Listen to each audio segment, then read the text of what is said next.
Hi friends, kitchen queen ಚಾನೆಲ್ಗೆ ಸ್ವಾಗತ. ಇವತ್ತು ನಾನು ನಿಮಗೆ ತರಕಾರಿ ಕುರ್ಮಾ ಹೇಗೆ ಮಾಡೋದು ಅಂತ ಹೇಳ್ಕೊಡ್ತಾ ಇದ್ದೀನಿ. ಇದು ಗೀ ರೈಸ್, ಚಪಾತಿ, ಪೂರಿ ಎಲ್ಲಕ್ಕೂ ತುಂಬ ಚೆನ್ನಾಗಿ ಹೊಂದುತ್ತದೆ. ಮೊದಲಿಗೆ ಒಂದು ಕುಕ್ಕರ್ ತೆಗೆದುಕೊಂಡು ಅದಕ್ಕೆ 1 ಕಪ್ ವಟಾಣಿ, ನೆನೆಸಿರುವಂಥ ವಟಾಣಿಯನ್ನು ಹಾಕಿಕೊಳ್ಳಬೇಕು. 1 ಕಪ್ ಆಲೂಗಡ್ಡೆಯನ್ನು ಹಾಕಿಕೊಳ್ಳಬೇಕು ಮತ್ತು ಇದಕ್ಕೆ ಸ್ವಲ್ಪ ಕಾಲಿಫ್ಲವರನ್ನು ಹಾಕಿಕೊಳ್ಳಬೇಕು. ಇದಕ್ಕೆ ಬೀನ್ಸ್ ಮತ್ತು ಕ್ಯಾರೆಟ್ ಅನ್ನು ಹಾಕಿಕೊಳ್ಳಬಹುದು. ನಾನು ಈಗ ಇಷ್ಟೇ ಹಾಕಿಕೊಡ್ತಾ ಇದ್ದೀನಿ. ಹಾಕಿ 2 ವಿಷಲ್ ಕುಕ್ಕರ್ ಮಾಡಿಕೊಳ್ಳಬೇಕು.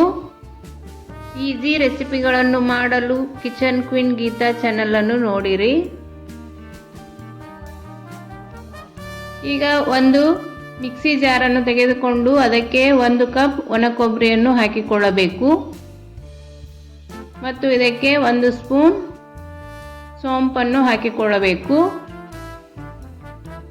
ಈಗ 5 ರಿಂದ 6 ಗೋಡಂಬಿಯನ್ನು ಹಾಕಿಕೊಂಡು ನುಣ್ಣಗೆ ರುಬ್ಬಿಕೊಳ್ಳಬೇಕು.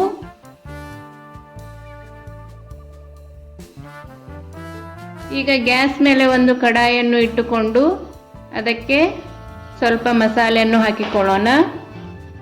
ಪಲಾವ್ ಎಲೆ, ಲವಂಗ, ದಾಲ್ಚಿನ್ನಿ ಮತ್ತು ಮೆಣಸಿನಕಾಳು ಹಾಕಿಕೊಳ್ಳೋಣ. ಈಗ 5 ರಿಂದ 6 ಹಸಿ ಮೆಣಸಿನಕಾಯಿಯನ್ನು ಉದ್ದಗೆ ಕಟ್ ಮಾಡಿಟ್ಟುಕೊಂಡು ಹಾಕಿಕೊಂಡಿದ್ದೇನೆ.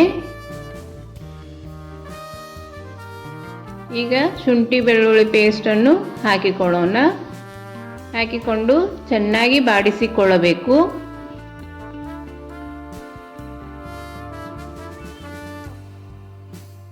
ಈಗ ಇದಕ್ಕೆ ಸಣ್ಣಗೆ ಕಟ್ ಮಾಡಿಟ್ಟುಕೊಂಡಿರುವ 2 ಈರುಳ್ಳಿಯನ್ನು ಹಾಕಿಕೊಳ್ಳೋಣ. ಈರುಳ್ಳಿ ಹಾಕಿ ಚೆನ್ನಾಗಿ ಸಾಫ್ಟ್ ಆಗುವವರೆಗೂ ಬಾಡಿಸಿಕೊಳ್ಳಬೇಕು.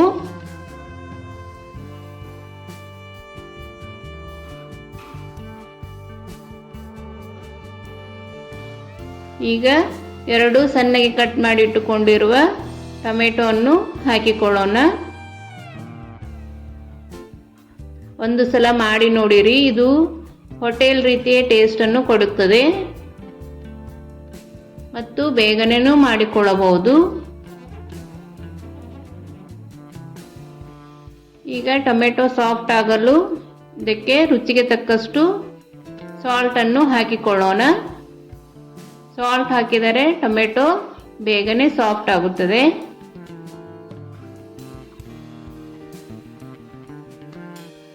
ನಾನು ಮಾಡುವ ಅಡಿಗೆಗಳು ನಿಮಗೆ ಇಷ್ಟವಾದಲ್ಲಿ ನಮ್ಮ ಚಾನೆಲನ್ನು ಸಬ್ಸ್ಕ್ರೈಬ್ ಮಾಡಿ, ಶೇರ್ ಮಾಡಿ, ಲೈಕ್ ಮಾಡಿ ಮತ್ತು ಪಕ್ಕದಲ್ಲೇ ಇರುವ ಬೆಲ್ ಐಕಾನ್ ಅನ್ನು ಕ್ಲಿಕ್ ಮಾಡಿರಿ. ಈಗ ಅರ್ಧ ಸ್ಪೂನ್ ಗರಂ ಮಸಾಲವನ್ನು ಹಾಕಿಕೊಂಡಿದ್ದೇನೆ ಮತ್ತು 1 ಸ್ಪೂನ್ ಧನಿಯಾ ಪೌಡರ್ ಹಾಕಿಕೊಳ್ಳಬೇಕು. 1 ಸ್ಪೂನ್ ಚಿಲ್ಲಿ ಪೌಡ್ರನ್ನು ಹಾಕಿಕೊಳ್ಳಬೇಕು. ನಮಗೆ ಖಾರ ಜಾಸ್ತಿ ಬೇಕೆಂದರೆ ಜಾಸ್ತಿ ಚಿಲ್ಲಿ ಪೌಡ್ರ್ ಹಾಕಿಕೊಳ್ಳಬಹುದು. ಹಾಕಿಕೊಂಡು ಚೆನ್ನಾಗಿ ಬಾಡಿಸಿಕೊಳ್ಳಬೇಕು. ಈರುಳ್ಳಿ, ಟೊಮೆಟೊ ಚೆನ್ನಾಗಿ ಸಾಫ್ಟ್ ಆಗುವವರೆಗೂ ಬಾಡಿಸಿಕೊಳ್ಳಬೇಕು.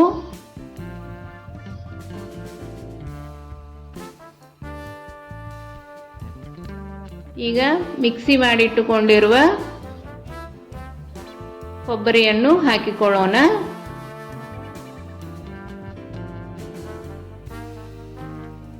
ಹಾಕಿಕೊಂಡು ಚೆನ್ನಾಗಿ ಮಿಕ್ಸ್ ಮಾಡಿಕೊಳ್ಳಬೇಕು.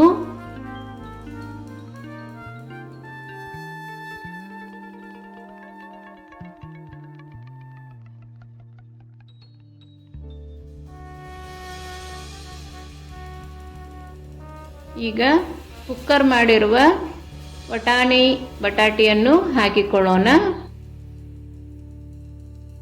2 ವಿಷಲ್ ಮಾಡಿದರೆ ಸಾಕು.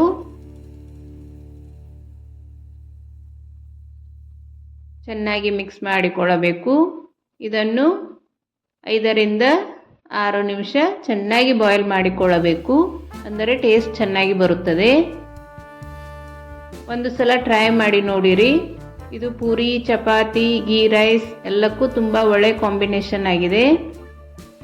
ಟ್ರೈ ಮಾಡಿ ಹೇಗೆ ಬಂತು ಅಂತ ನನಗೆ ಕಮೆಂಟ್ ಮಾಡಿರಿ. ಈಗ ಸಣ್ಣಗೆ ಕಟ್ ಮಾಡಿಟ್ಟುಕೊಂಡಿರುವ ಕೊತ್ತಂಬರಿ ಸೊಪ್ಪನ್ನು ಹಾಕಿಕೊಳ್ಳೋಣ. ಈಗ ತರಕಾರಿ ಕುರ್ಮಾ ರೆಡಿ ಆಯಿತು.